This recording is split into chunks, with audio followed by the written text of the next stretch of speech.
The opening statement very clearly is, Council has not expressed a decision to close Boonah Airfield. But you want to relocate it? Can we let the presentation go? Please just let the presentation roll through. Please, can I just ask that we let the information flow out, and then we'll deal with questions in a respectful way at the end. Okay? Is that a fair deal? Yep. Right, thank you. Council has very publicly and clearly expressed its support for the value that an airfield in Boonah brings, particularly in the recent firefighting evidence, but also to the local economy. The usages that have evolved there have a place to contribute.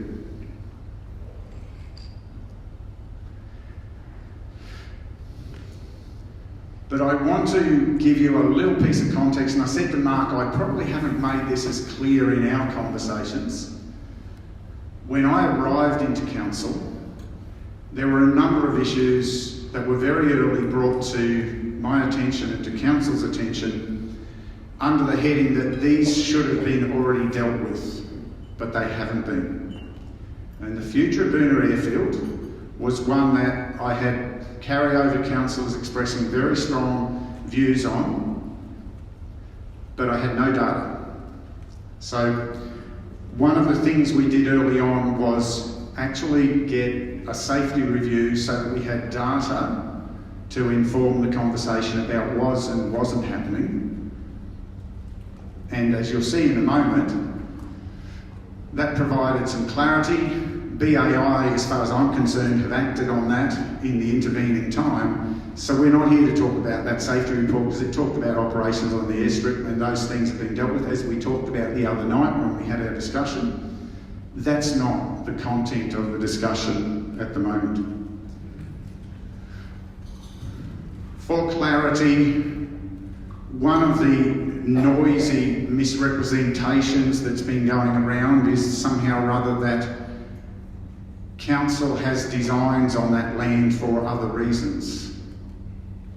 This is how it exists in the current Boonah planning scheme. That big yellow strip in the middle is community use, and the other uses around it are, not surprising, industry use, residentials in a particular space, rural buffer, rural historic subdivision. So that's as it is.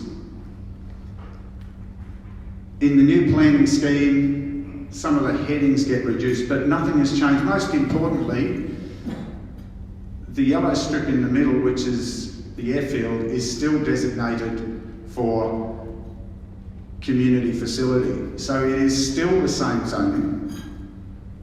And that's not something that can be easily overridden. So for those who've heard that rumour that council's off in bed with a developer, the answer is that's just a piece of pure malicious gossip. And that's important to clarify. Council is trying to deal with this in a respectful, structured way, because we have an obligation to the whole community, and that was why this safety review was important early in this term. It provided an independent view, and we've had the debate back and forwards with BAI and other parties about whether it was a good quality review or not. The fact is, it provided some results. We've discussed those results. BAI have agreed to an action plan and are working on that action plan for the operation on the airfield. So that's no longer a conversation that we're working through at the moment. The conversation that we are working through at the moment is to replace the current lease. Both BAI and council agree that the current lease is flawed in very specific ways. It's just an old, out-of-date lease that should have been fixed. BAI have been trying to get it fixed. We're now trying to get it fixed together. Simple things. It doesn't actually properly identify all of the land that's covered by the lease, for example. So we're working through putting a modern lease in place. Sorry, Greg, are you able to tell us what the other floors are? No, there's actually no relevance. So the flaws are technical in nature, apart from not having. Sorry. So no, but can I please? I just asked you a question, Greg. Yeah. The answer is I don't have the detail of the flaws today. Are you sure you're going through conversations with Can I pause? There is an officer of council who was working through the process of the detailed negotiation. And the community, the council and BAI are parties to the lease. That's the structure. So council is simply working through modernising and clarifying the terms in the lease with the lease partner, the same as we're doing for all of the other leases we have across the region. So this isn't an exceptional piece.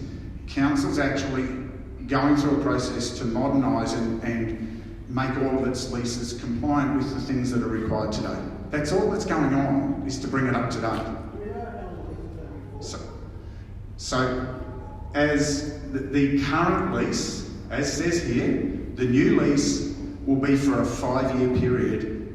That's not very good for businesses. So can we, now I did say earlier, can we hold questions to the end? And everyone nodded their head and agreed. Sorry, I thought we agreed we'd just let the conversation, let the presentation flow. And I've given you the chance, but please let it flow.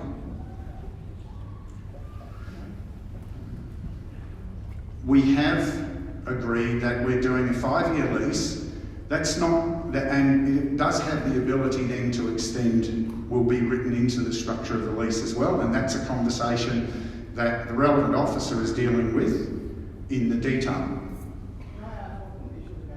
So, no, you can't until we get to question time, and I've asked you, I've been polite, everyone agreed to hold till the end. I'm just going to ask you once more to respect until we get to question time.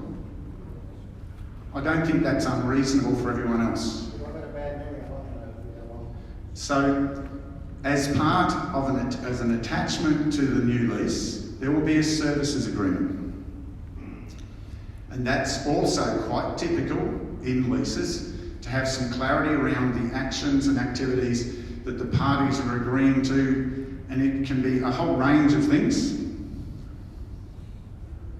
But typically it'll talk about performance indicators, conditions of use. It will establish the Airfield Advisory Committee, which we've discussed with AOPA, and by the way, we have an apology today. Ben Morgan from AOPA isn't able to be with us because of a family crisis. Otherwise, but he will be helping with the formation of that. He has the experience in that space to bring good value to the table.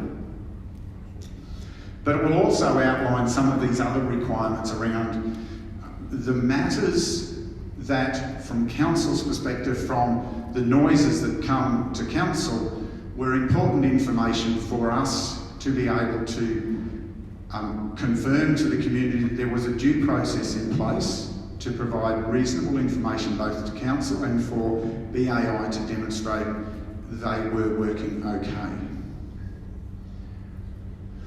Will include things around workplace health and safety and of course around insurances. So as a partner to a lease, none of that is extraordinary.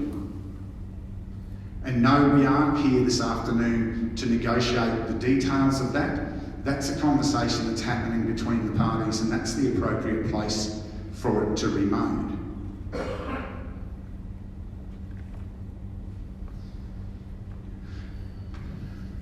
From the dialogue with Ben, Airfield Advisory Committee isn't yet formed, but we anticipate from the outline that we've got that it'll include council representation, BAI representation, community representation through some form of expression of interest to select suitable mix.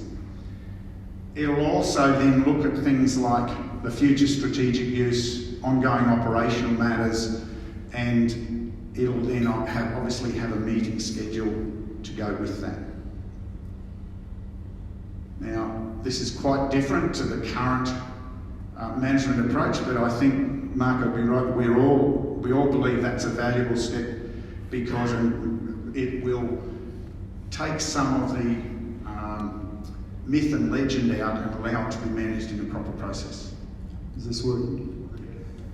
So the principles that have been outlined are exactly the things we've been asking for from Council for several years. So one of the things that we'd like to see is more community involvement. So community involvement that helps shape the processes.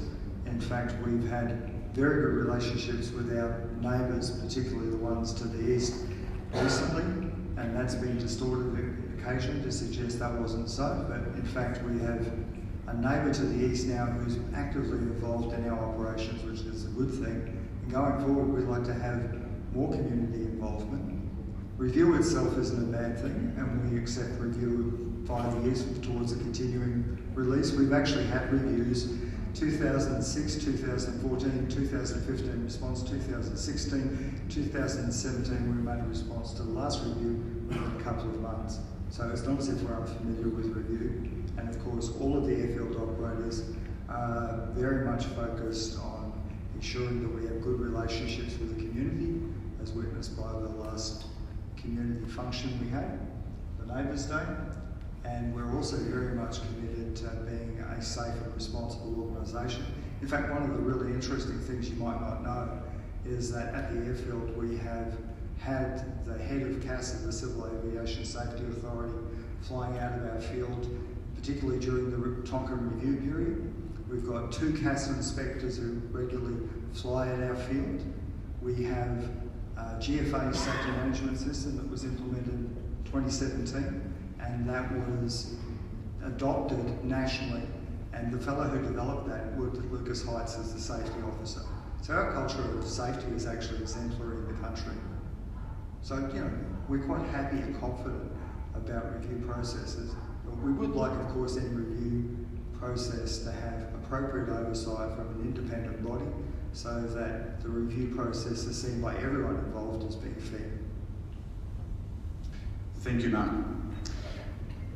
So the Airfield Advisory Committee. So the last piece, which Mark has alluded to, and the reason why we've just said a 5-year period is that whilst there have been prior reviews, the records that I've seen only talk about it being very much about airfield operations, and certainly the safety review did was there. The commentary that comes in to council and certainly comes in to me and to a number of councillors and to officers from other parts of the community says that there's a different conversation. We believe there's a value proposition there. It's valuable to have it there, but it's got a long-term future, and what we need to ensure, based on what, and Ben, it's a shame he's not here because Ben and I have had a good conversation. What he's seen around Australia is a lot of pressure on the closure of airstrips for various reasons. What we don't want to be, and I know this is one of the comments that has been very greatly distorted, what we don't want to be in 20 years' time, because we haven't gone through a process that gives us identification of risk, mitigations of risk, and something that's documented for the community, with the community as well as with BAI, in a situation where an event happens, the community has changed whatever, and there is a loud noise that says the pressure's on now just to close the airfield. That has happened elsewhere, and from what I've learned from talking closely with Ben, a lot of that has happened because these processes haven't been undertaken. The opportunity to engage widely with the community as it is today about those issues, and demonstrate the mitigations for concerns, celebrate the opportunities, recognise those, and build all of that into a document that everybody can rely on for the next period of time. That's what this review is about. And today is not the day to start doing submissions because we haven't even agreed the terms of reference yet. That's why it's going to happen in the 5-year period, because the parties have to get together and have a conversation about terms of reference, who should chair it, how it should run. All of those things is part of what will happen under the services agreement with the parties involved, and that will then be visible, the terms of reference will be visible, and the process for that, which will involve opportunity for a wide range of community inputs and inputs from the users, so that there's a nice transparent conversation that kills off all of the constant niggling, he said, she said type stuff, which is myth and legend rather than data that's put through a structured process. So this is about providing a structured forum over a period of time to gather information and consider it in a thoughtful, proper way, and reach a decision, provide clarity for everybody to move forward. Because there is no value for a community in having constant niggling and misunderstanding around something like the airfield.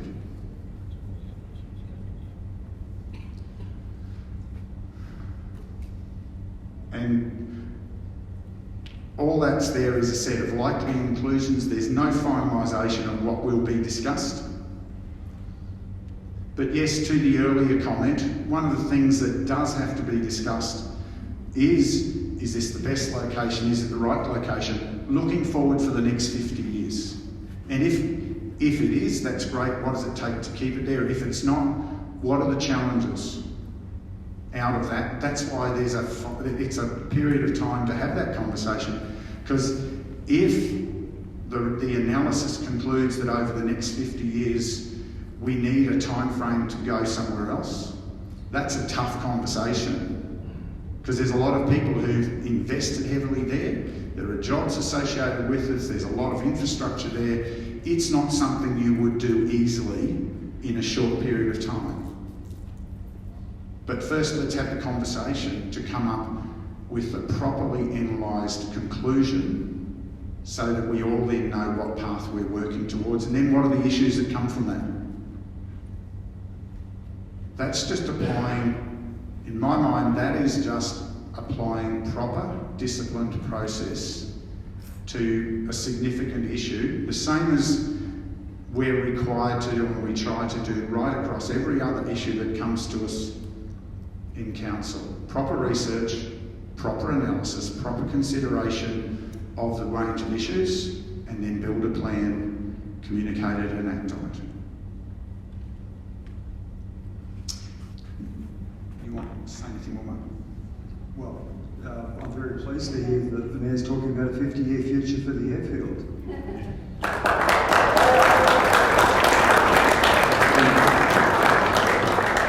How many times have I said that to you previously? Quite a few, Mark. I've said 50 to 100. I've said it's a 100-year asset, so I'm disappointed that you're already going into that sort of space. That's why I'm disappointed that you're distorting our last argument. You mentioned 20 years, and Ben Morgan actually raised the issue of 100 years. So, anyway, this is not so Mark, I did talk about the danger is typically, whether it's 20 years or 30 years, that if you haven't done a proper review, you will get caught out by events occurring because you haven't thoughtfully planned and prepared for it. That is just the reality of life. I've gone and researched some of those examples, and that is what has happened to airfields in some of those communities. And I don't want to be there. That's not responsible. Kicking it down the road and leaving it for someone else is not responsible leadership. That's why we've stepped up and said we've got to work this through, and we've got to agree a process to move it through. So the reality is it will be there for a long period to come, and who knows what air travel is going to look like in 50 years. There may no longer be a petrol engine or anything but an electric engine left in an aircraft in 50 years. It's really good to say that, because in fact several aircraft are now coming online with electric aircraft. In fact, a number of gliders are actually operating electric already. So that's why you need a process of review. Do you have anything else to add? I'm very pleased that you're thinking longer term. Okay, questions? KPI, are they going to be achievable? Sorry. Now, we're going to have a rule for questions just so we can help. We're going to hand the mic around and we're going to ask you to identify yourself and so that we can hear the question.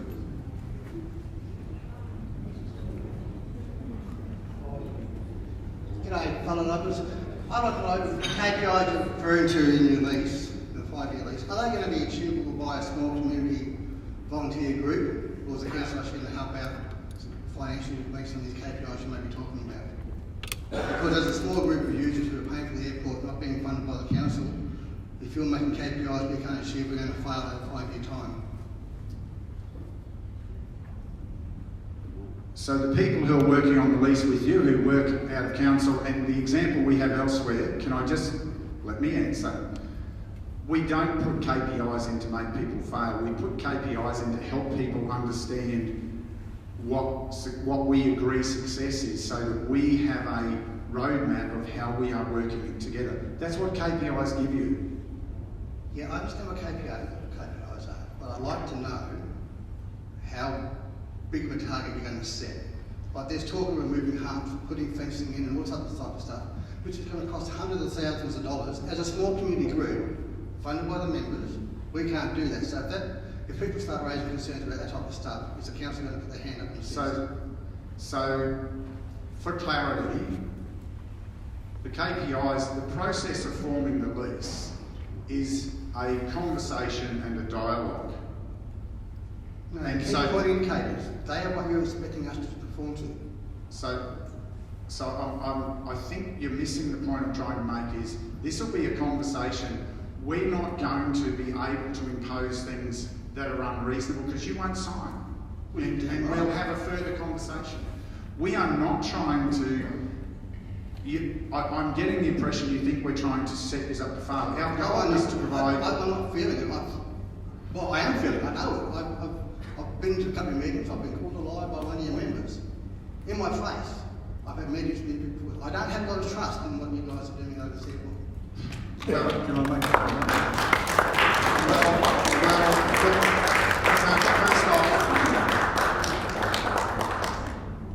It's nice that you say that, because the reason we're here this afternoon is because of the verbally... You've been forced here. No, because of the verbaling and misleading stuff that's been out in the media.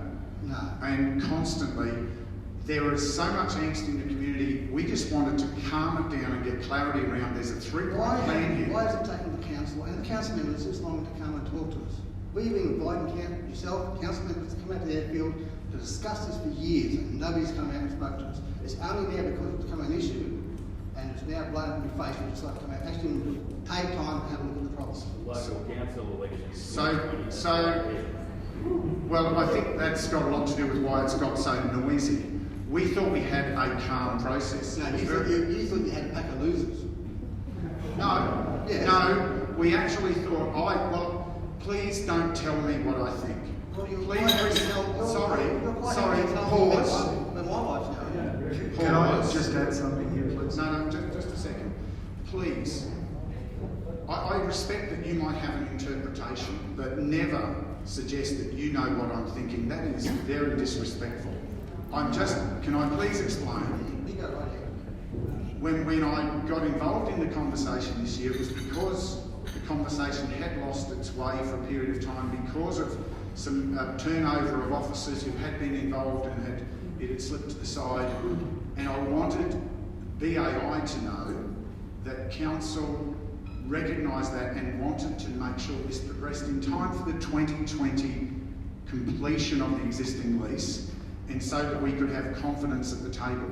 Now, key performance indicators is nothing to be scared of, because they're the things that as the committee moves forward are agreed as the things that they should be working towards and identifying. So that's going to be part of the process of forming that agreement, and I'm expecting Mark and the executive are involved in that conversation and are working with the team from council on that now.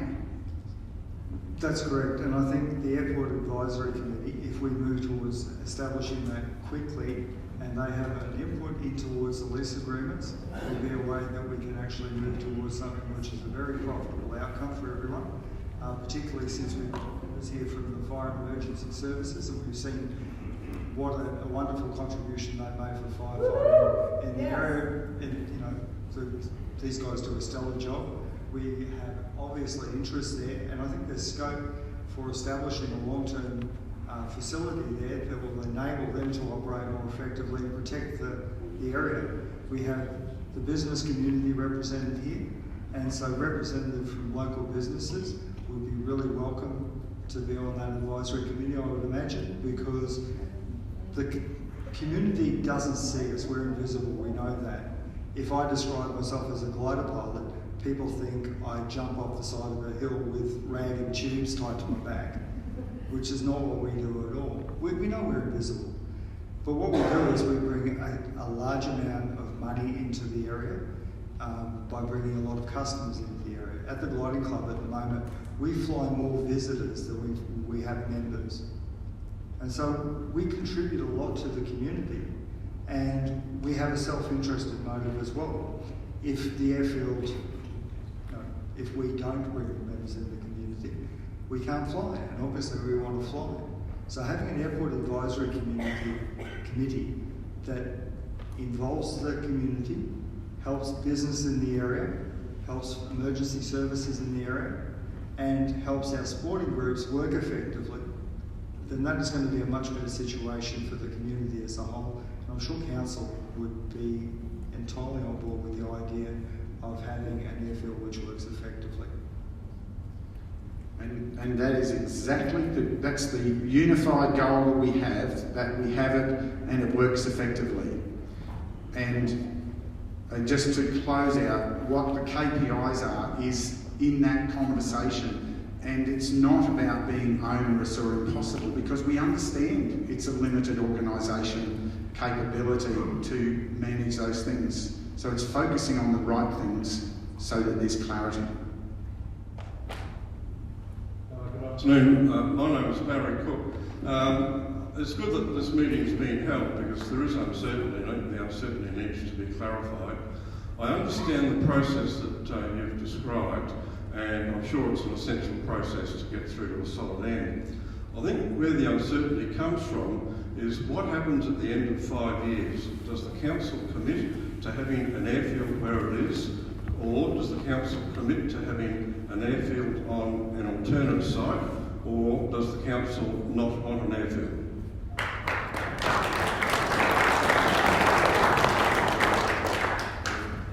So I'll repeat again what I said at the start.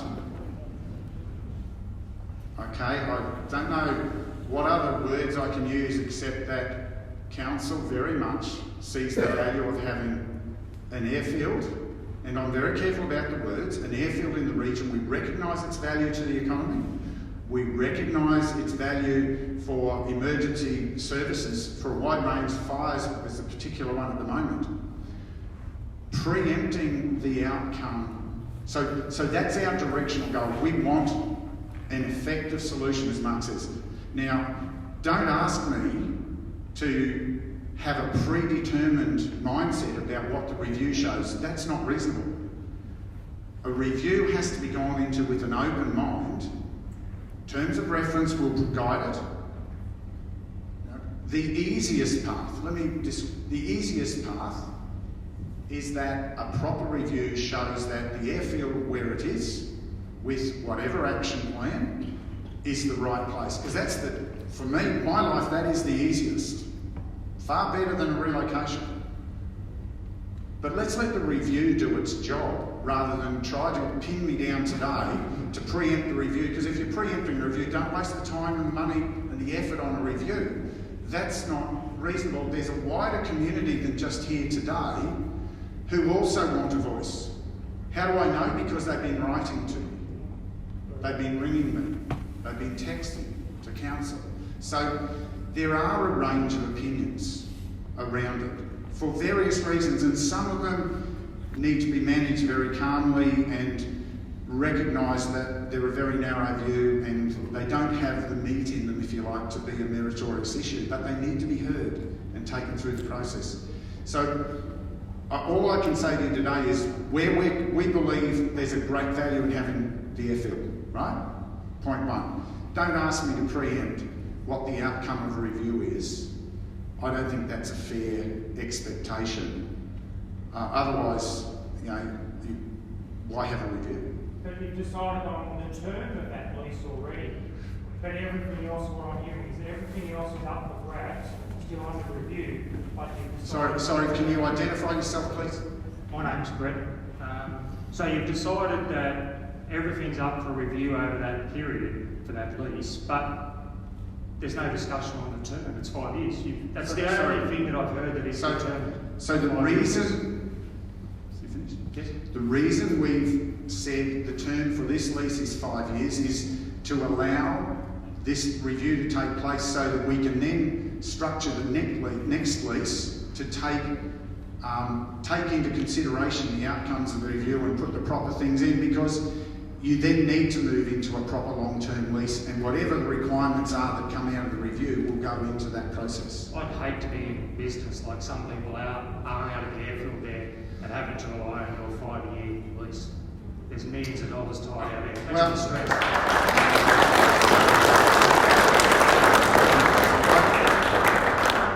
I'm trying to play catch up of some things that haven't been dealt with in the past, and the noise that comes through and the research that I've done of the records of council show that there is a gap in this space. And yes, if we can deal with this shorter than 5 years, that'll be great. But I didn't want to do a 2-year lease, because then everyone would say, oh, you're going to close it down. That's not the intent. The intent is that we can then have a review of lease. I think you'll find the current lease has a rollover clause that'll go into the new lease, will have a rollover clause that goes into it anyway. So there is actually more clarity in that body of the lease, but that's down in the detail for BAI maybe to comment on. The reality is we're looking forward to a long-term horizon, wanting to ensure, can I put it the other way, without the certainty that there's a 50-year horizon, I wouldn't want to be investing the next $1 million out there. Yeah, but is council investing money, or are people... No, I'm just saying, if I was a business, if I didn't have the certainty of the next 50 years, and that's what this review will help us understand, the right location and confirm it and whatever else, then I wouldn't jump to that next investment. I'm just being transparent and saying we need to do this so there is certainty for everybody, certainty for the community. But you're not giving that in a 5-year lease. There's no certainty of that. It seems to me, I might be naive, but it seems to me that it gets you past the council election, you're back in, and then perhaps it's someone else's problems a year after the next election. No, actually, that's nothing to do with it. I wish we could have gone into this conversation in 2017 when we had the report. Unfortunately, a number of things happened, not the least of which a little thing called Cyclone Debbie aftermath, the biggest reconstruction in the life of the region. And we had to divert all of our key resources to focus on that recovery over the next 2 years. So we finished that in June. That's actually what happened to us in council. We got the safety review and we shared that, and BAI started working on that, and we wanted to start work on the next pieces then. We just ran out of resource because we had such a big recovery program to work on. We believe that was a much more urgent, pressing need at that time for the region. That's just the simple truth. Well, let's let another question come, but I don't think 5 years is enough for people to plan their business future. So I think it's five. So the current lease has a lessee option for plus 5 years on the expiry date, and we intend on using that option in any case. So we have 5 years under the existing lease as currently. But under the new lease, it'll be a 5 like is typical in a lot of leases. There's 5 with the opportunity to extend for a further 5 based on agreement between the parties. And I can't see any reason why there's not agreement once the review's complete. Oh, it's still agreement by both parties, you're saying, so there's no security. It's 5 years of security. Well, any lease is agreement between the parties. It's 5 years of security. So any lease is agreement between the parties. So don't try to make that a capital case. Any lease is agreement between the parties. You know, no lease is unilateral. My name's Tony. Can you please speak into the microphone so we can identify? Tony, can we have your full name so that we know? Nobody else has given their full names. I don't see why they should. You're talking about the current option period is 5 years, and the new lease will have options for further periods. That's rubbish. They've got 5 years to go. At the end of 5 years, they've got nothing, absolutely nothing. And I question your interest in this whole argument by warning people here today, don't invest in your businesses. You've just said I wouldn't spend another $1 million. Sorry, I wasn't warning people not to invest. You just did. Can I clarify what I said? It's on record. Yes, I know it's on record. Can I clarify what I said? I'd say, for me, I want the certainty of the 50-year horizon. They've done nothing for the last 40 years. It's been running really well. And all of a sudden, we've got 5 years to go and you're warning people not to put another... I'm actually saying we're trying to give certainty for the long-term future. Mate, it's a shame Ben Morgan's not here, because Ben and I... Ben might be some intelligence. We had this conversation. So we had this conversation about the importance of long-term certainty. He's fighting around Australia to get that long-term certainty for airfields. Well, you sound biased to me in this argument. You're warning people not to invest in. Oh, well, I'm sorry if that's what you've interpreted. I know what you've heard me say. What I'm trying to say is, from a business point of view, if I don't have certainty to the 50-year horizon, I'll think about that investment. That's all I'm saying. Sorry if I've misled you, but I know what I've said, but can I clarify? No, what I'm saying is, I'm trying to ensure there is good certainty there for the next rounds of investment, because I know there's investments there. And I know there are people wanting to expand. We're trying to get to clarity. Really, the clarity we're trying to get to is to confirm the sustainability and what that looks like, so that there's confidence for the next 50 years. Because I think the next lease period will be back to, once we get through this, we'll be back to probably 25 or 30 years, so there is a long-term relationship. But this is an interim step, yes. Hi guys, my name's Harry Watson. Some guys, people here would know me, some wouldn't. I'm a local. I've got a few questions to ask. Everyone seems to be on with each other and accusing people of things. So I think it'd be good to clarify a bit of a demographic of the crowd that's here, if that's okay. So, how many pilots do we have here? So we've got a lot of pilots. You guys, how many actually fly regularly out of Boonah? Yes, we've got a lot of planes. Righto. How many of you guys live in Boonah? 1, 2, 3. Live in Boonah. Some people are not sure. People, I mean people. Pilots who live in Boonah. Sorry. 2, 3, 4.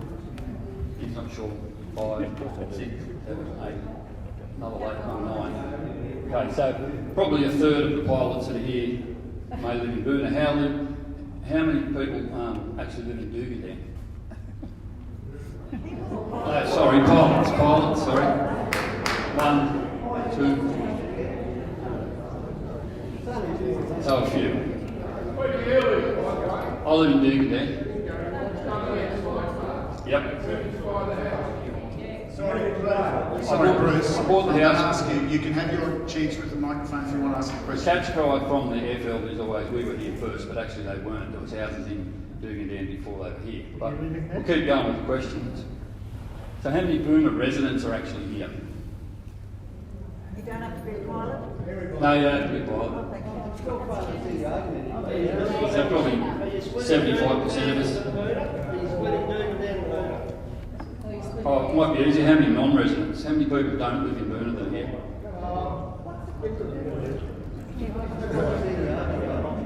Pardon? Yeah, I'll get there.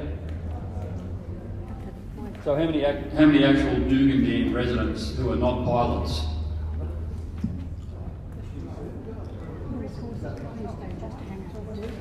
Okay. I'm hoping we're going to get somewhere really soon. Yeah, we are. I've got a few questions. Actually, I'm just trying to get a demographic of how many people are here that would actually know what goes on at Boonah Airfield. Well, so with respect, I haven't limited someone else's question and debate. So I've asked him to get somewhere very quickly. So we're going to get there now, I'm hoping. So another question, because a lot of people that are here wouldn't know a lot of this stuff. So I'm just asking. I'd just like to know how many businesses are actually. You should know this. How many businesses are actually at the Boonah Airfield? Yep. 3, 4. So 5 businesses? Got no idea. How many people? 5 people? Okay. So I'm going to ask you to keep moving. Okay. So, 5. That's the usual arrogance of the Boonah Airfield. So can I just ask, please just make, sorry, order. So okay, Let him make his point. My Let point others is, make their point. you've got 5 businesses working out there. How much do you pay for the lease on the Boonah Airfield? Sorry. None of your business. That's the usual arrogance. We're not going to get into the conversation about that because that's an arrangement, if they're on the airfield, that's an arrangement with BAI, and we're not getting into that space. In fact, one of the things that we're making clear in the new lease is that that conversation is a conversation for BAI with their subunits, because we don't want to be managing their subunits. Okay, so how much does the BAIs pay for the lease? That's a conversation that'll be in the terms of the lease, and I won't reference it unless BAI wish to, because it's a separate conversation. Just if I should make one point. Yeah. Several of the people who've identified themselves as businesses aren't on the airfield, they're on adjoining property. Yeah. And they pay normal rates and they pay normal commercial costs for things. They Yes. invest huge amounts of money. People here, like I have no objection to Medivac and your firefighters and all that sort of thing, but people here seem to think that the council want to close a piece of land, and that's not the thing. The reason we are standing here is because of complaints of planes doing acrobatics above houses, planes cutting their engine above houses, and all that sort of thing. And I'm a witness to that. Do you have, I thank you for your input, do you have anything else to ask or to add before we move on to the next speaker? I'll just put a comment back to this. Yep. No. Thank you for your contribution. I just want to clarify. Council, there's 2 sorts of conversation that come to council, from my experience. There's one lot of things that come in that should never come to council. They should go straight to BAI because they talk about specifics of someone's behaviour approaching or on the ground or something that's happened in relation to the airfield. That's, the clarity is there should be the numbers there, the numbers should be there, and BAI have agreed that they're the ones who should be taking that because they'll have the detail. Currently, that comes to council. It often comes straight to a councillor's number. If they don't answer, it comes to my number at various times usually over weekends, about stuff that I have no control over, I have no visibility on. And so first off, those sorts of things we're wanting to make sure in the new agreement there's a number that all goes to BAI and gets responded to well. The broader issues that come to council and the sorts of conversations when this has all come up have been from people talking about the wider impact of the direction that planes take off, the direction they land, the behaviour over town, which is a more general thing. And those things, we don't have a proper mechanism at the moment to follow through. consultative committee will help with that, but the review will also address some of those issues to understand at a broader level over a 50-year horizon what are the trajectories that are sustainable for those types of activities. That's why we're structuring to have the right conversation. Sorry, yes. I think it's on. I think it's on. Okay, thank you.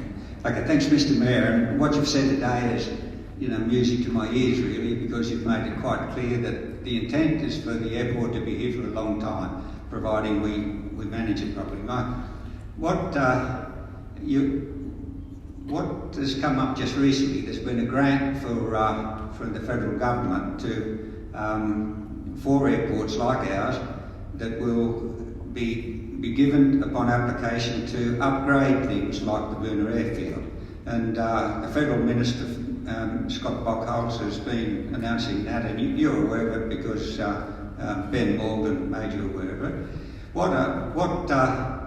You're also aware that the firefighters are using the airfield to put the fires out, and most recently they were there yesterday. There was half a dozen aeroplanes there yesterday. What you may not realise is these aeroplanes have to use private land. For example, Ultimate Aero, Nigel's up the back there. Nigel makes his land available for refuelling. We've got a fireman here, by the way, the manager for the Queensland, one of the managers, and you might like to talk to him about this because he thinks it's very important that they continue.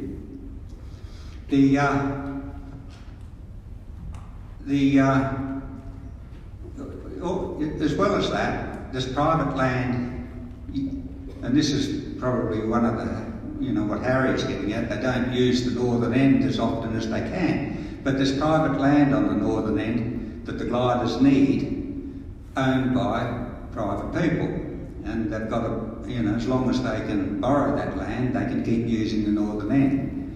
My question is,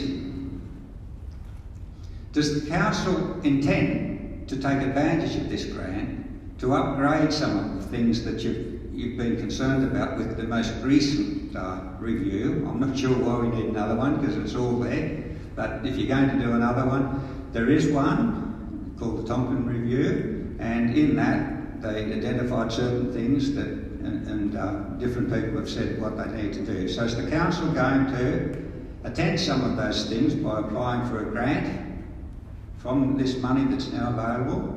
And also, is it going to develop proper facilities for the firefighters so that they don't have to use private land to continue their work? Because if these fires are going to continue, I'm sure we will realise that. Thank you.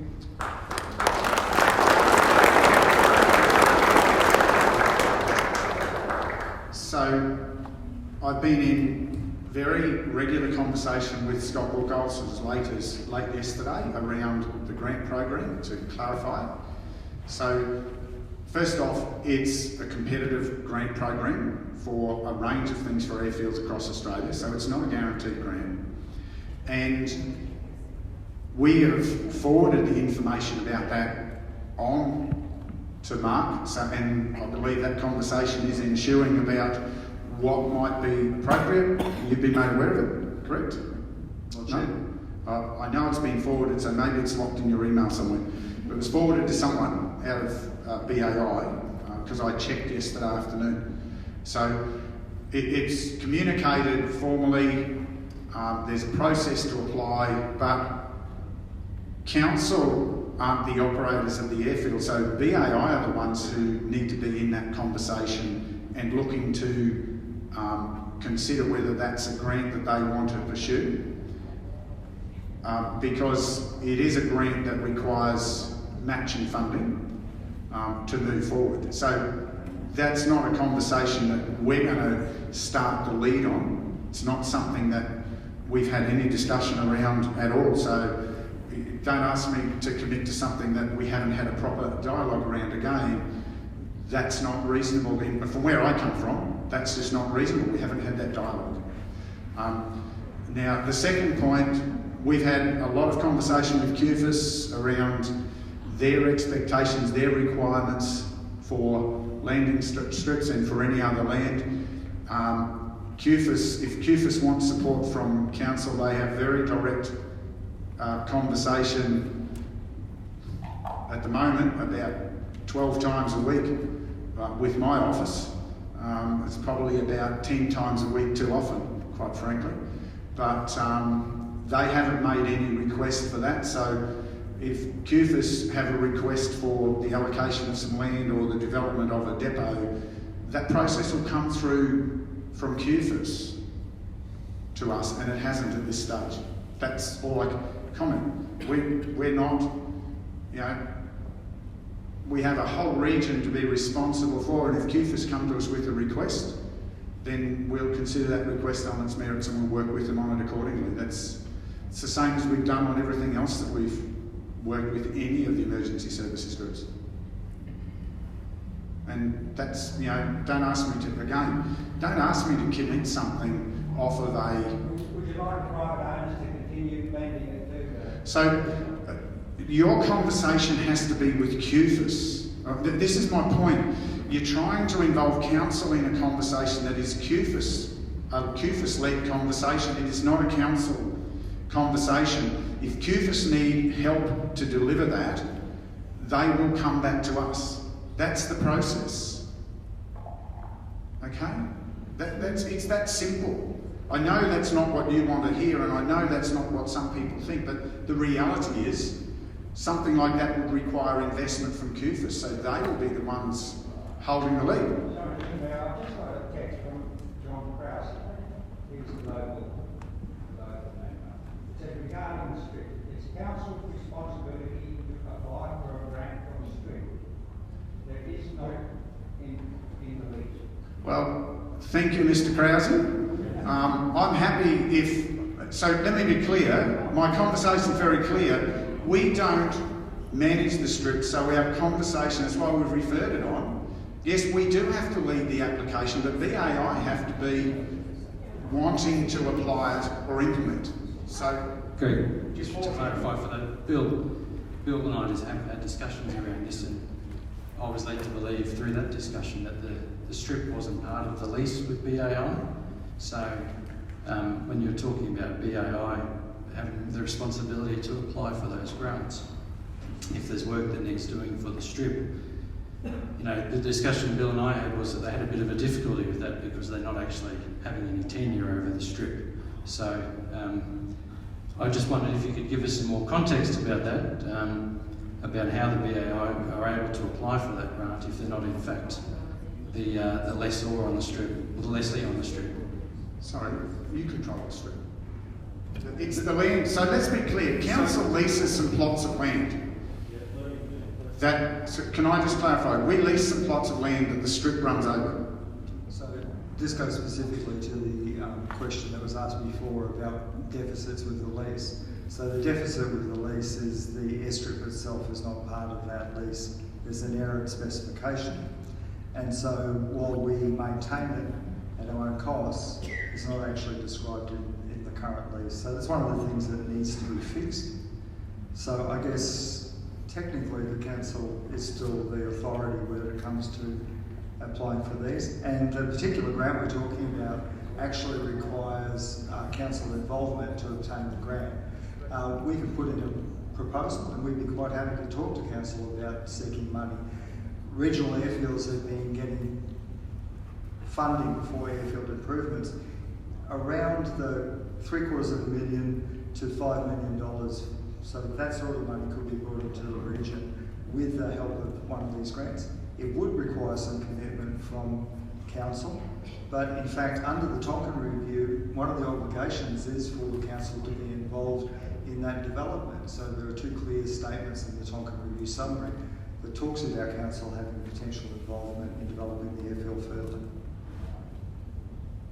And as we work through, and as we have talked before, just put a footnote to that, as has been discussed very clearly on a number of occasions, if BAI wants council to put further investment, then that will be reflected in the lease cost. okay, because it's being used by a particular subgroup for a particular set of uses. You are charging fees to cover the cost of lease and operation and so forth against that. So it's not like an open parkland, it is a controlled space. So, and I believe there are documents that have previously been clarified between Council and BAI which emphasise that Council would not take responsibility for certain investments. However, to access the funding, to John's point, Council would have to be the lead agency on the application. But we wouldn't do that without a conversation with BAI about the agreement of the works and what the implications of that were from a cost point of view or an ongoing investment point of view. Okay. So again, just clarity, we wouldn't do it in isolation from that conversation, which is why we referred it on. There you go, it's John McLean here. Just to change the subject a little bit, a couple of years ago the land adjoining the airstrip was up for sale. One of the potential purchasers was looking to purchase the land for the purpose of for construction of a cross runway. When the information became known, I contacted my local councillor, who informed me as long as he has breath in his body, there will be no cross runway installed at the Boonah Airstrip. As we all know, eventually we all run out of breath. I'm happy with the present footprint of the airstrip. However, a couple of questions. One, has a cross runway ever been discussed? Two, are there plans to ever install a cross runway? Three, if so, when was the consultation period advertised? And the last one, has a feasibility study been carried out? Thank you. They're all questions, from my point of view, they're all questions for BAI. They're not questions for Council because we're not, and again, they may be questions that rise out of a review for a long-term future, but they're not questions that we've had any discussion in my time in Council about. And BAI might be the ones who have a view about whether that's something they want to pursue. Certainly not something that's ever been at the table that I've been at. So my understanding is that a bit over a decade ago there was a proposal around the cross runway. That was from individual stakeholders on the airfield, and so I don't know the exact details. But from an operational point of view, if you wanted to address safety and risk better, a cross runway would immediately reduce risk on crosswind days. It would reduce the noise and change the flight path characteristics so that we could better satisfy a community. So a cross runway would be a wonderful initiative for the area, and there is land available that could be reserved for that purpose. Lambert and Rewind in my report, I don't remember the year. Sorry. Like someone brings you a microphone and identify yourself. Clem Graham, Lambert and Rewind engineers did a report, I don't remember the year, John Brent may, I think it was above year 2, about 2003, 2004? Six, okay, for Boonah Shire Council. It did show a cross runway, it proposed a cross runway, yes, as a possibility, and I believe in the Tonkin Review, I certainly put into the Tonkin Review, and I talked about a cross runway, so it's been on the agenda for a long time. And I'm not going to dispute that. As I said, it's not been a discussion at any table I've been at. John Brent, former mayor, representative of this community for a long period of time. I think we just need to go back in history and think about how the Boonah Airport came into existence. It came about as a result of an initiative by a council prior to when I joined in '76. Land was acquired by Boonah Shire Council for the development of that strip.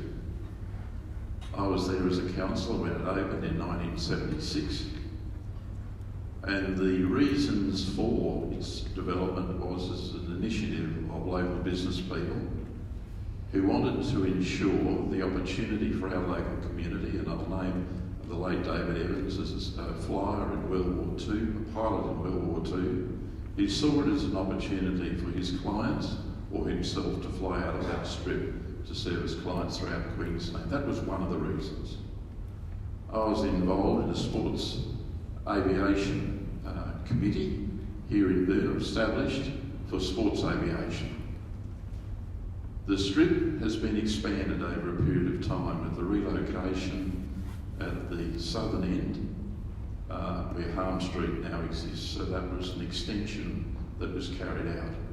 Those of you who are locals would remember the movement of Mrs. Steemer's house, the late Mrs. Steemer, in Harm Street, moving that house, which still stands, closer to Boonah Rathdowney Road to provide some more safety requirements for that strip. There was work carried out, and those of you who are of aviation background would understand the displays at the end of the strip. Council carried out removals of trees to ensure further safety of the strip. There's been significant work carried out over a period of time to improve that community asset. Council were keen to see the establishment of Boonah gliders in our community. They came to council with a proposal, and council worked through that proposal and a lease for them to utilise the strip. Some of you may remember Jim Fenton, who established the manufacture of ultralight aircraft in Boonah. He did it over a period of time. Fortuitously, at a social occasion last weekend, I ran into Jim and his wife Rita, and I wish to remember to those people, he still has a strong interest in Boonah Airstrip. We did go through issues as a council dealing with some of the noise emanating from ultralights. We did go through some issues at that time and work through them confidently, not always to the satisfaction of everyone, but we saw it as the development of a couple of industries. We've had hangars locate on council land, and those leases are in place, and that was about the service and maintenance of aircraft. The council does own the airstrip, wholly, solely, 100%. And when you talk about who might apply for a grant, in my time, I remember quite clearly and distinctly that the council were keen about accessing grants, and I think it's incumbent on councils moving forward to continue to look at the opportunities that the current grant requires, or current strip requires. If we go back a little bit further in history and to provide again some clarity, airstrips in Queensland many years ago were owned by the Commonwealth, and some of you aviation people may know that.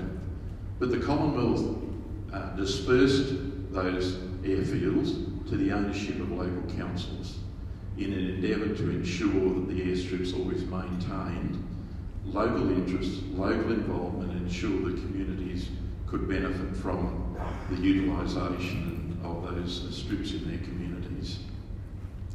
Ours was no such case, as I identified a little earlier. It was purchased by council to ensure that we had a community facility that met the needs of the future. I think we just, this issue, and if I could provide some context, previous councillor Ben said, sitting alongside of me today, and prompted my memory with regard to, she was very intimately involved in that first council in liaison with the aircraft users, and complaints were forwarded to her via BAI in endeavour to seek to ensure that issues that might arise in the community were directly dealt with. I don't think that's been happening more recently. I'm unsure. I'm out of council roles. I'm unsure what the process is. But the opportunity is here for us now to ensure that we can continue the operations, and the ultimate goal of the community and the council years ago was to ensure that this strip was there for time immemorial. I know subject, and we know how development takes place. We know there are sometimes impediments for that to occur. But I think it's incumbent on council and the users to ensure that there is further development of the strip, address any potential issues, and the reviews that have been carried out in a way that I hope can be, the items that have been identified can be addressed by council. Council has an incumbent responsibility to deal with many of the issues as they own the strip. And certainly they can liaise with the users of the strip to see how best financially the matters can be addressed. But I just thought I'd like to provide that context and also to support Clem in his comments with regard to the second cross runway. That matter was discussed, a lot of work was carried out, and I'm sure council would have all that material at their disposal to look at indeed that particular matter. And if anyone has any doubt about some of these things, I have all the records, fully printed minutes from the first council meeting conducted in '76 to when I concluded in 2016. So the records are there, and if someone wants to go through all those records, I think that very clearly and adequately demonstrate the veracity of the things that I'm bringing forward to the meeting today. Thank you.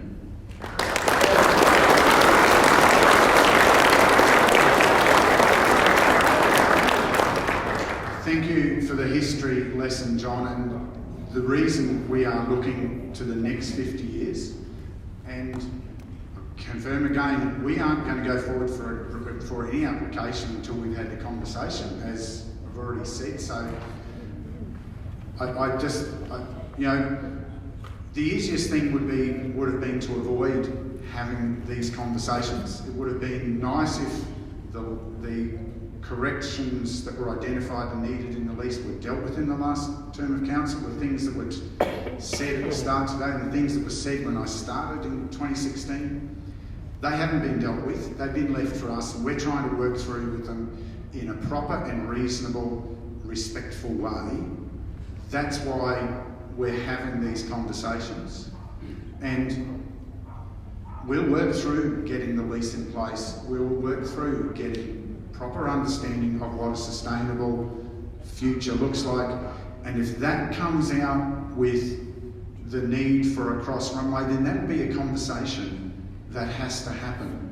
And it'll be a conversation that will be visible to the community. To your point, it'll be a conversation that will be visible to the community if it's to happen or when it's to happen. There'll be plenty of transparency, because that's part of what we're trying to put into this process, is better visibility.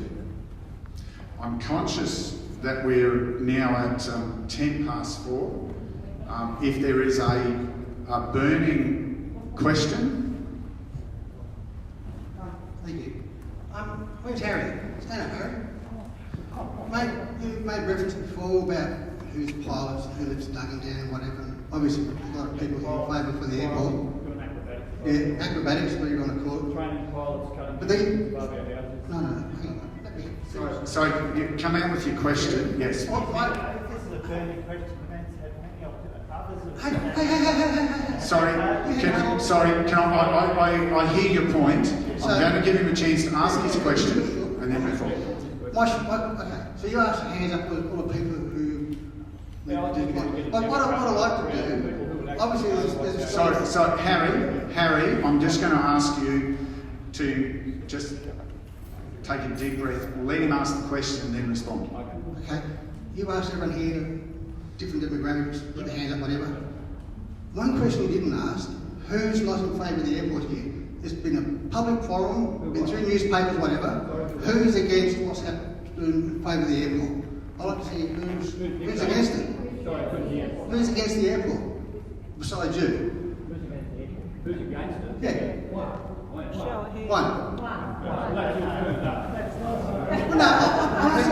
Sorry. So I'm going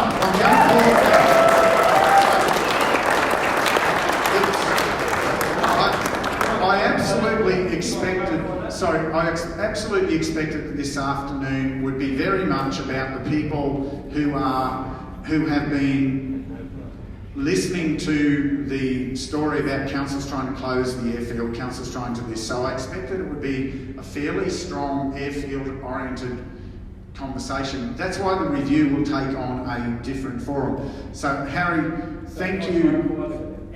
Yeah, look, I think we should I'm not saying shut down the airfield. I'm saying the people who then have low-flying planes all the time, noisy planes, they have acrobatic snakes above their houses. Okay. It's raining pilots. Yep. So I'm going to pause. I'm going to just take a pause. Above our houses and lights. So, Harry, thank you. I'm just going to. No, I've got someone else ready to speak. So, I'm just going to ask the point, and I really respect you for your honesty and your courage to actually express that view, because it's difficult sometimes in an audience like this. The reality is, this is the reason for the different focus of review, because I've read the other reviews, they focus very much around the airfield, not about the community. And this is the conversation. This doesn't exist in a vacuum, it exists in a community, and we need the community to have engagement for that long-term future to be sustainable. That's because it's a community asset that we're talking about. So, over to the next speaker. Hi, my name is Kathy Baburin. It's unfortunate that the renewal of the lease or the rollover of the lease has been caught up in an election cycle. Why can't you just allow the lease to be extended into that rollover period, and the new council then have those discussions with the airport users? Because part of you missed the important point earlier on. The current lease is not complete. It is not accurate. BAI have been asking to get it fixed. Okay? Nodding head. They've been trying to get it fixed for a couple of years. We've been trying to get to it. We're just trying to do the right thing to get it fixed.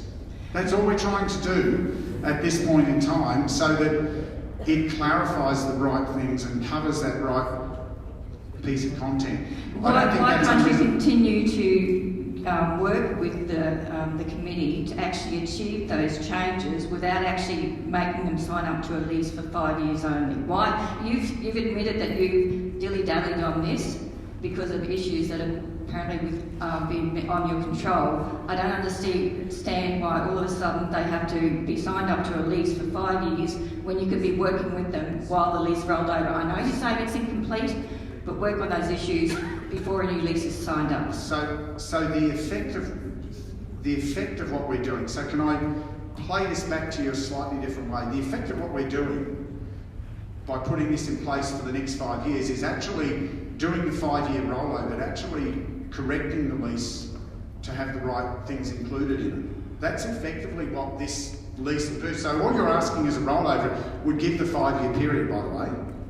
And that's why all we're trying to do is get the right content into the lease. So what you're saying is a rollover is aligned with putting the right things in the lease to roll it over, because that's what BAI have been asking for a whole heap of reasons, and I agree with them. You've at least got to have the right things covered in the lease. And it's not just happened in this term of council, it's been a long-term gap in the lease, because the lease didn't get put in this term of council, and the rollover in the current lease would be 5 years, so this term just matches to that rollover period. I don't know whether that maths makes sense, but that's exactly it. You're talking about a rollover which would have been another 5 years. We're just putting the right things into the lease to replace it, to correct it, because that's the process you've got to do technically. So that's the way we've agreed to move it forward, so it settles. Did I have another? Sorry, behind you, Richie. Yes, I'd just like to put a little bit of balance on what Harry's been saying about living near the airport. And I live in Dugan, and it's basically in my backyard, and I don't mind it at all. I'm not involved in the airport in any way. The other question I have is, aside from the lease being up and you having to renew it, I don't understand what the issue is. The airport's been there a long time, and why isn't it just staying there? So there are a number of issues. Again, it's a shame Ben is not here. I'll try to articulate again. What is happening around Australia is that a lot of small airfields are coming under a lot of pressure for their future. Mark has told me the usage out here is declining. Now, that's a concern. And you told me your numbers were down. So I'm just relying on his info. I don't have that data. Well, I would say I'm home most days, and I would say in the 4 years I've been living here, it has increased. It hasn't declined. And certainly at the moment. So look, I was just reflecting back something that was said to me when we were talking the other day. So I don't have the data for that. I was just reflecting back a comment that was made to me. So whether it is or not really is irrelevant. The usage is changing. The community is changing around as well. So it is time, if you want to be in a good situation for the next 50 years, your community needs to be engaged in that journey as well, because this is a community asset. And certainly, I'll guarantee a wider part of the community will get very interested if the view is that council now has to start investing in this, because the community will be paying for it. And they will have an interest in how that is being protected for them, or that investment is being returned for them. So there's a lot of conversation to go in that regard for the future. That's why we will talk about accessing grants and what that might mean. So now Richie's got the mic, sorry, behind him. This is on you. Dick Darville. There's been a lot of talk about local, not local, who flies, who doesn't. I'm standing up as a 71 years in the district, born up on the hill, and I've watched this, notice this airstrip may go on for 30 years, and I haven't agreed with a lot that John Brent has said or done the last 20 years, but John, I totally agree with you today. Thank you very much. Very I'm a local standing up here, and I think the time for consulting the community is over, because you're very clearly projecting the intention of involving the wider community. This was a meeting today for everybody. Everybody had the opportunity to turn up, and it's not good enough for you, Mayor, to stand there and say that you're going to leave here today and reopen this by involving the wider community. I represent the wider community. I've supported this airstrip for damn near 40 years, and I want to see it there. It's good for the district. The taxpayer needs to spend money on it, the ratepayer, and we need to make it something. Thank you, Richie.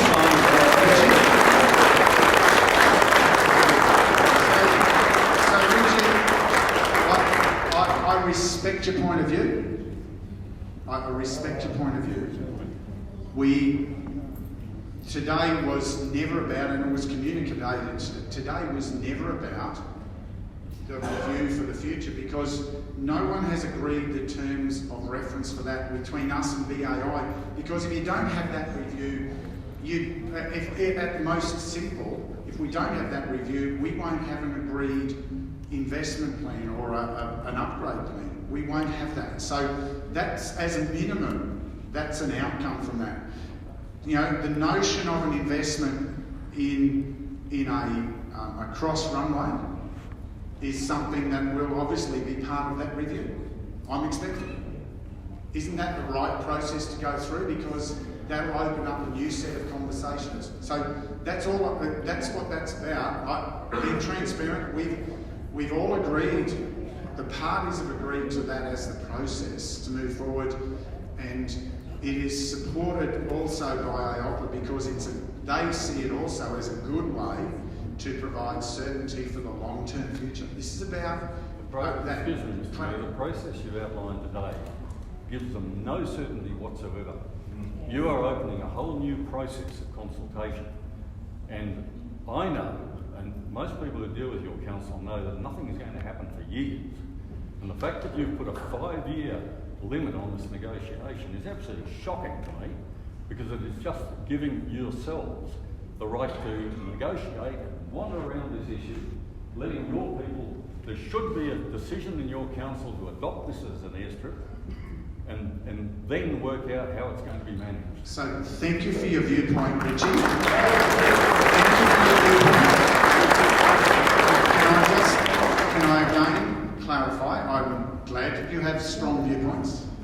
and I know there are strong viewpoints on a range of issues. Can I just clarify again that this is an issue, one thing John is right, this is an issue that has gone on for a long time. It's an issue that has some things that need to be rectified and dealt with for the future. And we're going to work through that in a proper process. That's why we're trying to fix the lease. Yeah, that should have been fixed more than 2 years ago. It should have been fixed ages ago. We're now trying to fix it. And I'd have to say, I think your allegation about things taking a long time probably isn't supported by current data. It absolutely is supported by historic data, but the streamlining of processes is something we have significantly worked on. So I just ask you to do a fact check. Excuse me, sorry. Sorry, Richie. By being involved in the leasing process. Yeah, I've got the mic for the next question or the next comment. Yeah, look, I'd just like to make a few comments. I'm a resident of Rob Chataway, Mount French Road here. I guess I've been in the district for a while. I'd just say that personally I'm quite ambivalent about the airport. There's some great things about it. I enjoy seeing gliders, etc. At this residence, I'm unaffected by aircraft noise, so I don't have a comment on that. But I appreciate the council seeing a need for this exercise that they're going through at the moment. I think things have been cans being kicked down the road, so to speak. I remember the 2006 review, and most of those issues weren't addressed by the Airfield Users Group, and I was pretty shocked about that when I read the next review, knowing that we as ratepayers had paid for the first review, issues hadn't been addressed, and we had another review. And one of my issues is I'm okay about an airfield being here, but I as a ratepayer, we've got limited funds, so I would prefer to see my money. I don't want to see my money put into the airfield. I think it is a relatively private users group, if that's what you call it. I would prefer to go to parks and gardens, sporting fields, roads, etc.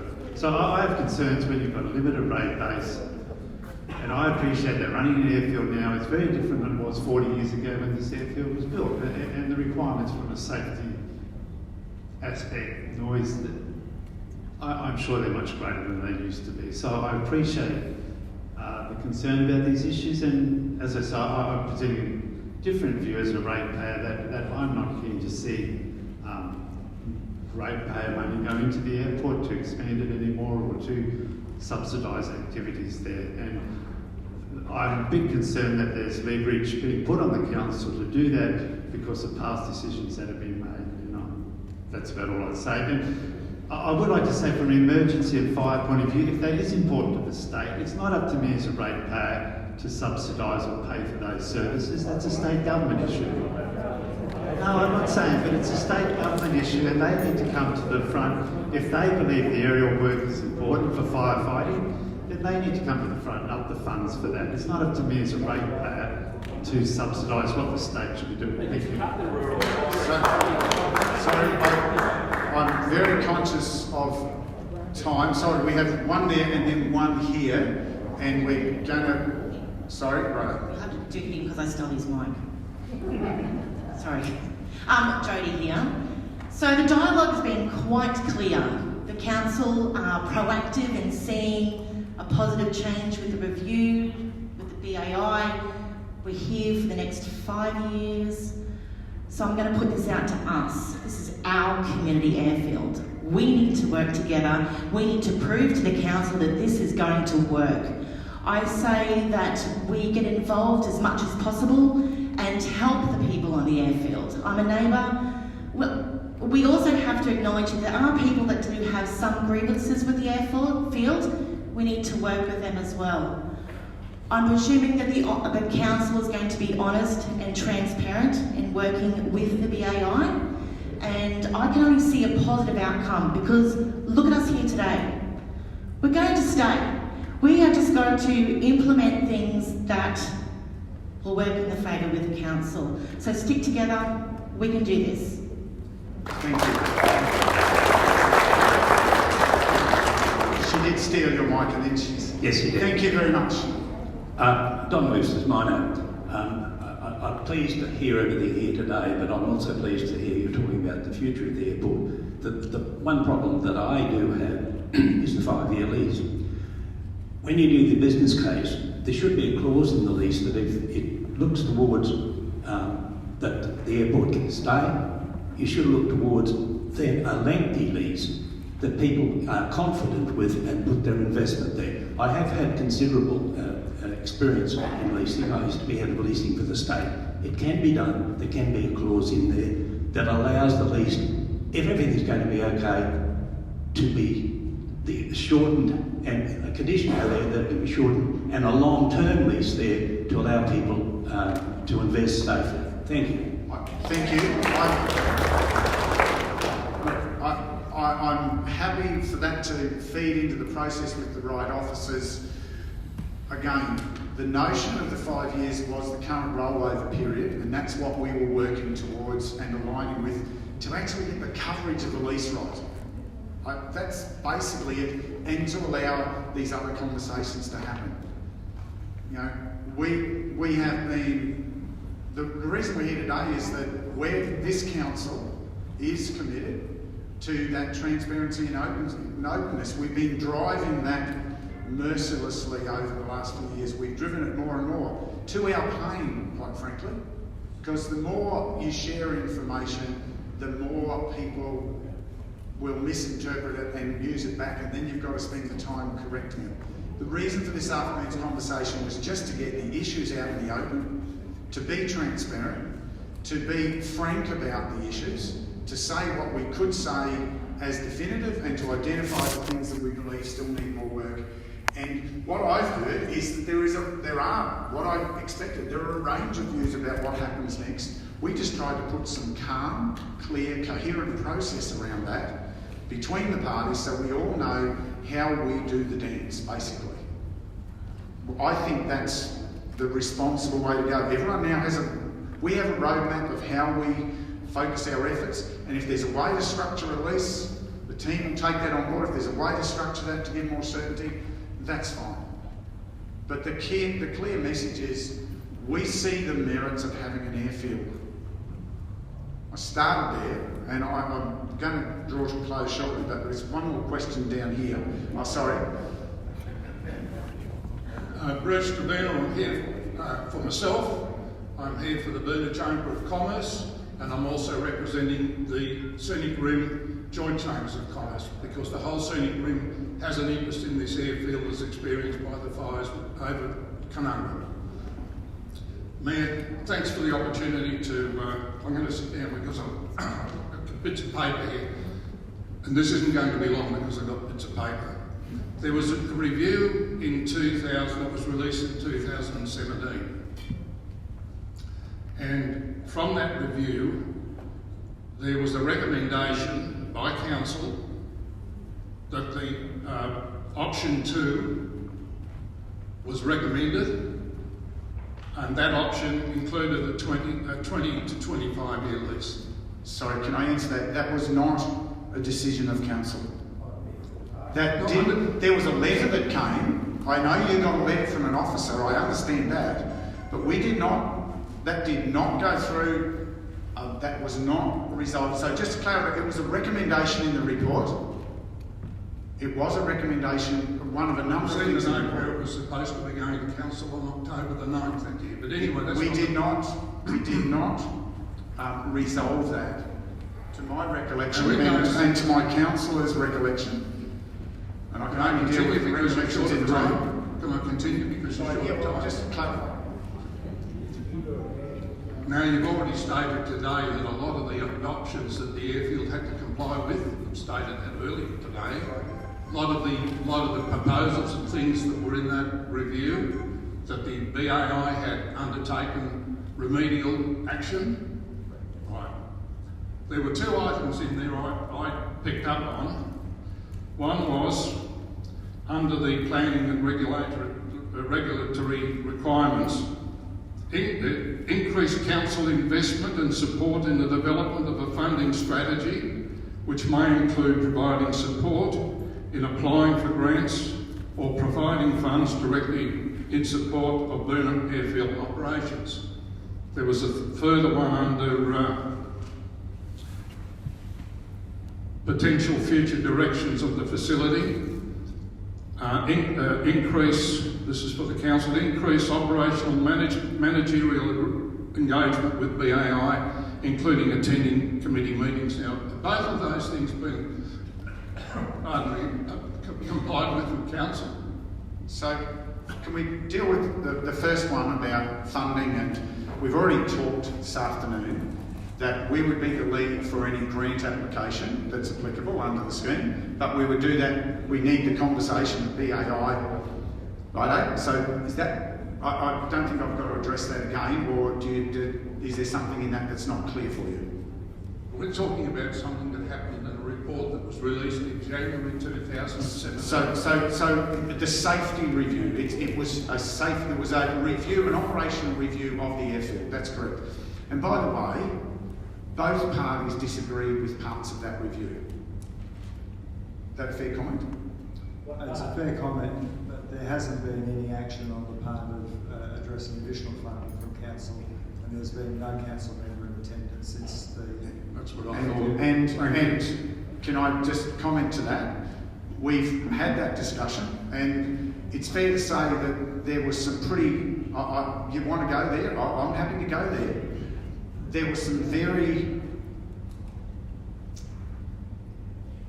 brutal and quite offensive communication from some former iterations from BAI about the councillor who was involved, basically saying they didn't want them to attend the meetings. So the process we're going through with putting the Airfield Advisory Committee in place will have that involvement in that committee. That's the place to have it, and it will be in a structured form, and it will be an appropriate representative of council.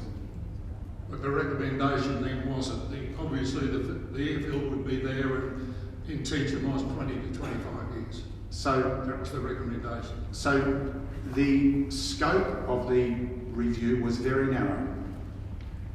The scope of the review was a technical review. So you're pinning this on there. The reality is this was a very specific review to keep it, because we were trying to address a particular set of issues that had been brought forward as allegations around specific operation and behaviour within the airfield. I didn't want us making decisions based off hearsay. We asked for an independent review. Part of what came out as their recommendations went beyond the scope of the review, and we respect that, and we've considered that. And there is also a prior motion, by the way, of council from a time past that clearly says council won't invest in certain things on the airfield. Now, we haven't made a decision to overturn that. I think you're missing the point. This is taking a long time for an answer. Yeah, you're right. Well, it's taken a long time since the review because we just didn't have the resource to move everything at once. I'm not quite sure. So at that time, the council was of the view, the recommendation was there would be a 20 to 25 year lease. That wasn't council's view. That was in the report. Absolutely, it was in the report. Absolutely, it was in the report. With respect, sir, we had two council officers come to us, send a letter. The letter told us that the option 2 was the preferred option. The two council officers came to BAI and told us of the expectations. And we have had no letter since rescinding any of that information. So therefore, the clear communication is if council officers communicate to you a decision, it's a reasonable expectation that that's the decision that's been made.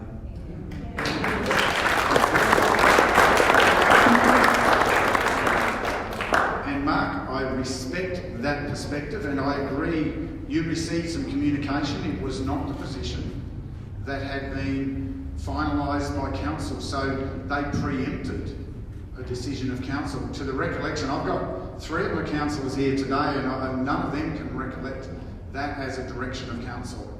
I certainly can't, and I can't find it in our records. So, where's the transparency in that? well, the fact that it's not in our records, if it was decided, it would be in our records because all of our minutes are public records.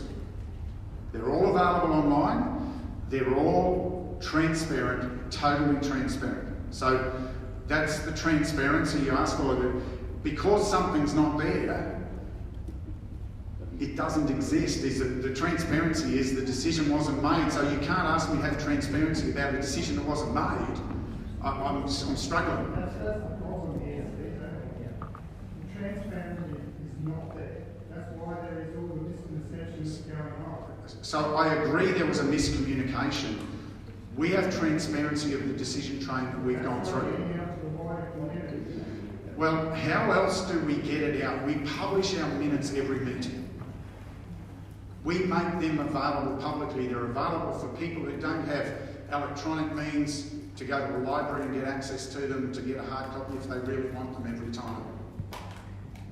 Okay, that's part of our commitment to visibility and transparency. It's available. 99% of the time, nobody's interested. And how do we tell which case people are going to be interested in? We make a lot of hot decisions. We publish the matters. When they've made a decision, we try to do structured press releases when we make decisions on hot button issues.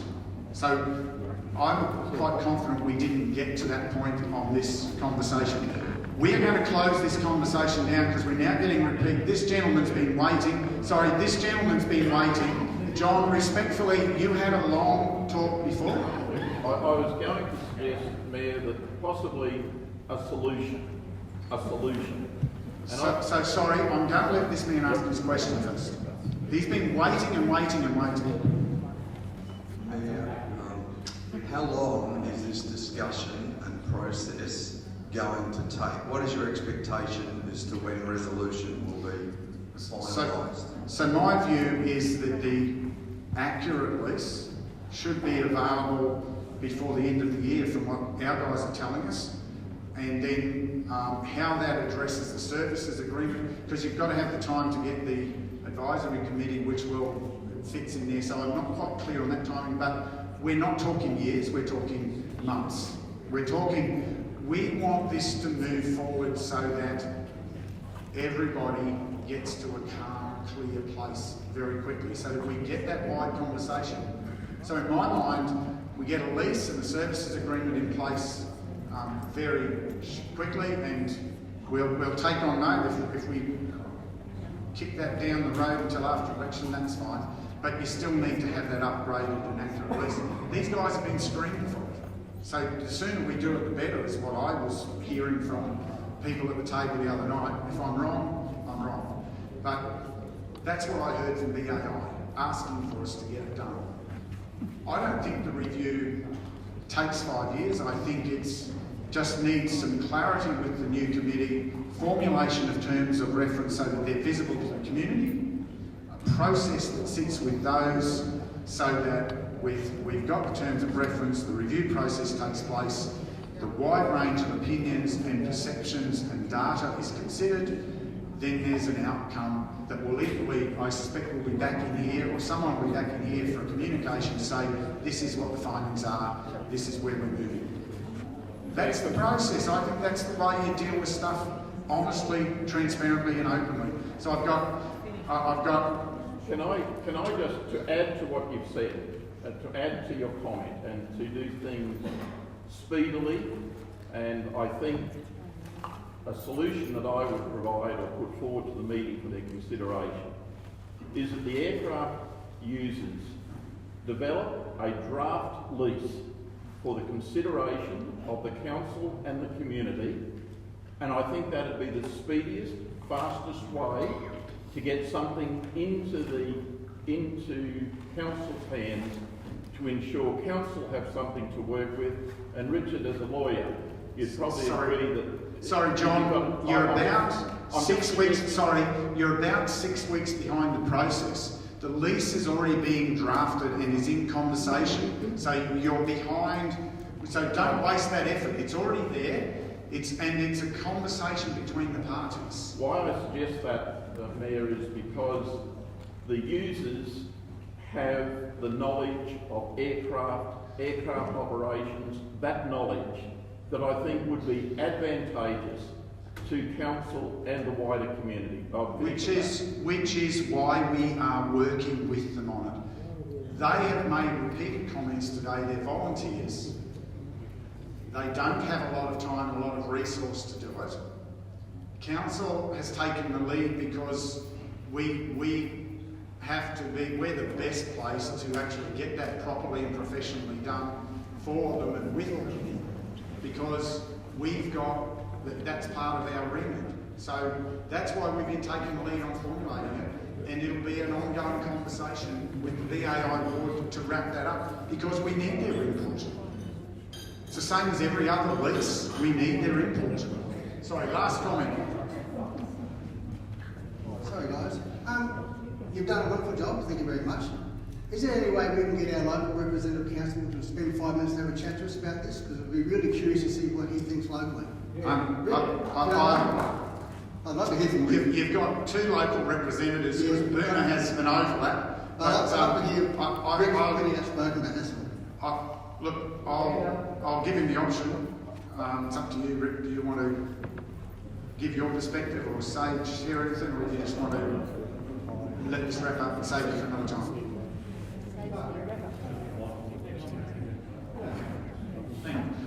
Look, people have put a lot of words in my mouth today, and they usually do, and that's great. But if you know me, not many of you do, because you don't bother to come have a yarn, is that I'm a pretty straight shooter. And with all the meetings I've had with people from the airport, it's been fairly simple. You need to behave yourself within community expectations. And what I've asked repeatedly for years is to have that line of communication from the user group. Simple as that. Why don't you come to our meetings? Because, as has been pointed out, I was told not to, mate. So just listen to what I'm saying, because... The previous councillor used to come to our meetings. And I used to Sorry, too, mate. I'm going to ask you to sit down, please. And I used to too. You'll get your chance in a moment. More than one, mate. More than one. Sorry. And the reports will reflect that. And then why? Sorry. I'm just going to ask you to let him. He was sorry. Can we just pause? I get from you people. Councillor Stanfield was asked to share a few words, and clearly some of you have decided you're not going to trust. That's okay, but I can assure you, I've read the communication. That said, don't attend, for him not to attend. Yes. So I'm glad we've moved past that, and I'm glad we've moved to a place through our conversation where we've got an agreement about a proper structure to an airport advisory committee to move forward. So we can always go back and fight history. I'm trying to create a clear, respectful, empowered future that actually gives us certainty for the future of the Strip. And if that involves, out of a review, that involves a discussion about cross runways and whatever else, I'm up for all that, but I want it structured through a proper process that actually gives the community voice as well, because as the gentleman pointed out earlier, the notion that council's going to invest, and I've made it clear in the past, my view is this isn't like our sports grounds or the open space that forms the centre of town that everybody shares. This has a particular user group and it is used for commercial purposes. So if we're going to co-invest in it, then the community needs to understand what that looks like, because they're the ones that are going to be funding that, and they'll want to know how their needs and concerns are being equally met.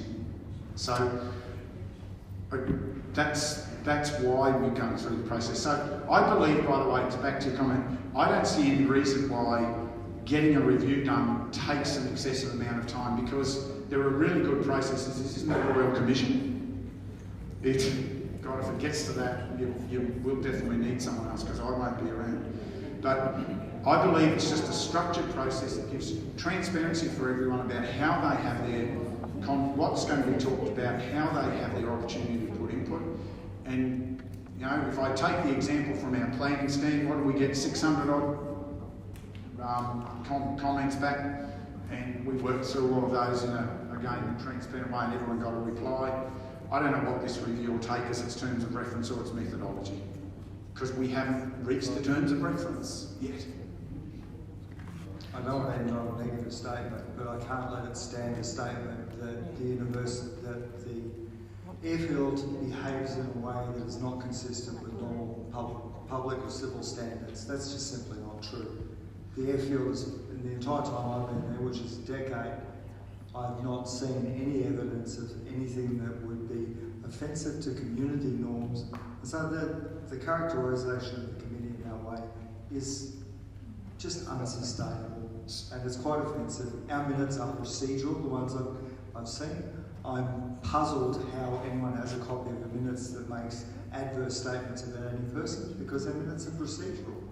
But having said that, our communications need to be civil.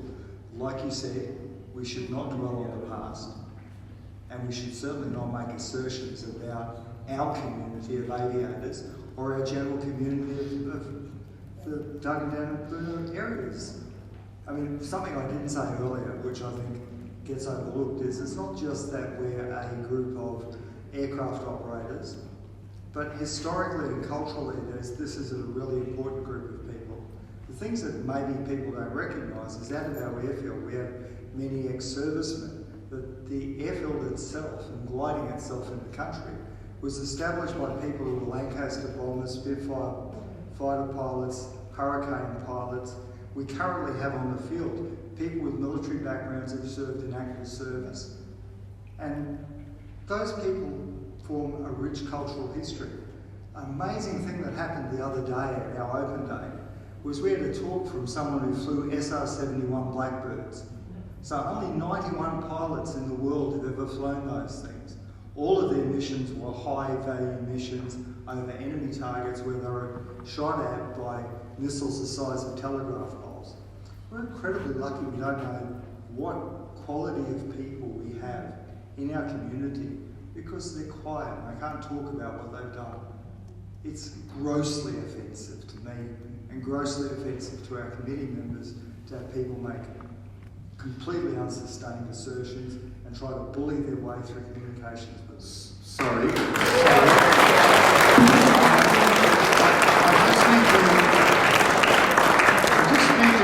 Just to clarify,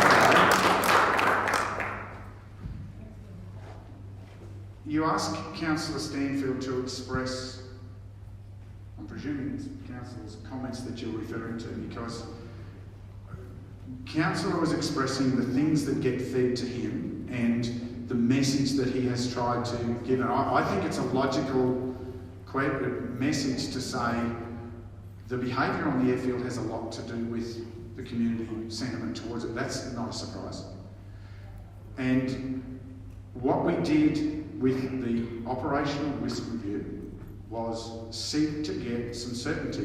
What that review showed was some things that were readily solvable, so that we were working from a place where we didn't agree with everything in the review, neither of us did, neither of the parties did, but we agreed on a path forward and those actions have been taken. So that's how you take, gee whiz, you know, if I believed everything that came in as a complaint without getting it properly researched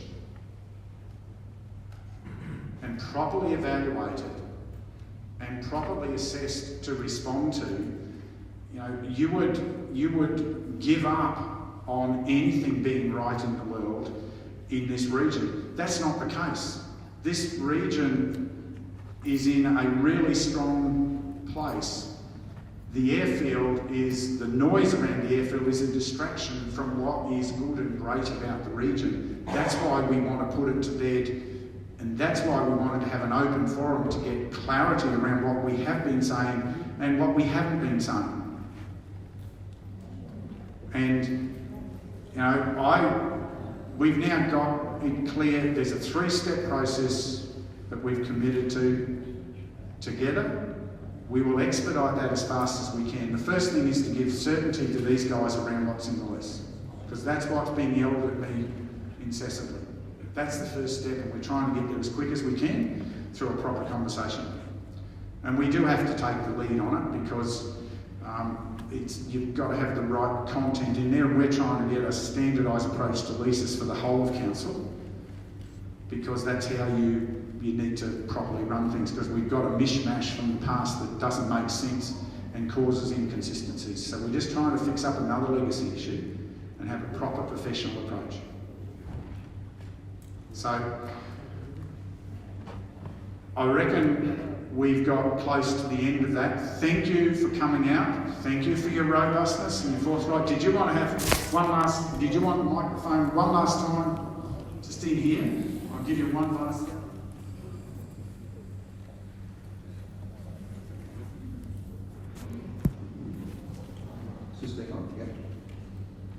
Just to the gentleman over here, there is a complaints process that you can go through if you think that an aircraft is doing unsafe things over your house, and that's to put a report into the Civil Aviation Safety Authority. What you need to do is identify the aircraft. They're all registered, they've got different colours. Take photos if you like. Can I just finish? The prudent thing to do would be to advise BAI first.